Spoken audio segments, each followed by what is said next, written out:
To my channel खवैस कट्टा। आज आपण अशीच एक पहाडी रेसिपी बघत आहोत। आजकाल आपल्याला मुंबईमध्ये पण अशी ग्रीन ॲपल्स मार्केटमध्ये विकताना दिसतात। तर मी आज ॲपलची तुम्हाला एक चटणी दाखवणार आहे। हिमाचली लोक ही चटणी आपल्या घरी आवडीने करतात। चला तर बघूया आज आपण ही चटणी कशी करायची आहे ती। हे जे आहे याची चटणी बघणार आहोत। हे ग्रीन ॲपल आजकाल आपल्या इंडियन मार्केट्स मध्ये सुद्धा आपल्याला मिळतात आणि ह्याला तशी फार अशी गोड टेस्ट नसते। या चटणीला अगदी बेसिक गोष्टी लागतात, कारण जेव्हा आपल्या ह्या original local staple food recipes असतात त्याच्यामध्ये खूप अशा गोष्टी घातल्या जात नाहीत। मी इथे साखर घेतली आहे, एक चमचा, ॲपलही आपलं एकच आहे त्यामुळे चटणी अशी फार होणार नाहीये। एक चमचा साखर आहे, हिला आपण ड्राय मँगो पावडर पण म्हणतो किंवा आमचूर पावडर पण म्हणतो। हे काळं मीठ आहे, तुम्ही साधं मीठ पण घेऊ शकता। मी थोडं पुदिन्याची पानं घेतलेली आहे, कारण चटणीला एक चांगला असा रंग यावा आणि खाताना आपल्याला खायची इच्छा व्हावी। इथे 2 मिरच्या घेतल्यात, तुम्हाला हवी असल्यास एक कमी करू शकता, हवं असल्यास वाढवू शकता। 2 ते 4 मी कढीपत्त्याची पानं घेतलीत, हे अतिशय ऑप्शनल आहे। आपल्याला सवय झालेली आहे की कढीपत्ता सगळ्या ह्याच्यातनं आपल्या पोटात जावा म्हणून, तर अदरवाईज हिमाचली लोक कढीपत्ता वापरत नाहीत। थोडंसं आलं यातलं मी घेणार आहे आणि एक लिंबू घेतलंय। सो मी हे ॲपल आता खोलून घेणार आहे।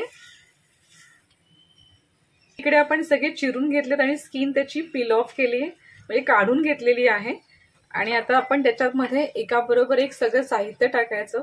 ऍक्च्युली आंबट यासाठी घालावं लागतं याच्यामध्ये, कारण बरेच वेळा ॲपल डिऑक्सिडाइड होतं आणि त्याच्यामध्ये त्याचा रंग बदलतो, त्यामुळे लिंबू वगैरे घातलं तर ते मी आमचूर पावडर घालते।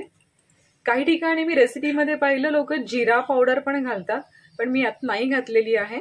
हवं असल्यास मोठा तुकडा पण घालू शकता, पण मी पहिल्यांदाच करते त्यामुळे मला ही टेस्ट बघायची आहे। एवढं सगळं घातल्यानंतर आपण ह्याला मिक्सर ग्राइंडर मधनं फिरवून घ्यायचंय। आपण थोडी जाडसर वाटली पाहिजे। यात मी आता आपण जे लिंबू घेतलं होतं ते पिळून घेणार आहे, त्याला छान अशी टेस्ट येईल लिंबामुळे।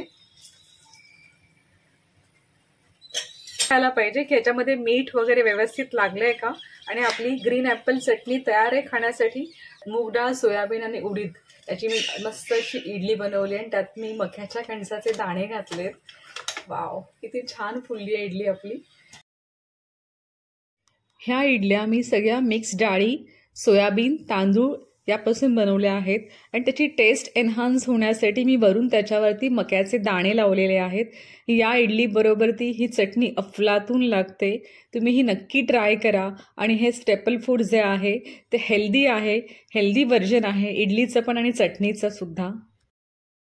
अशाच हेल्दी रेसिपी पाहण्यासाठी पाहत राहा खवैस कट्टा। धन्यवाद।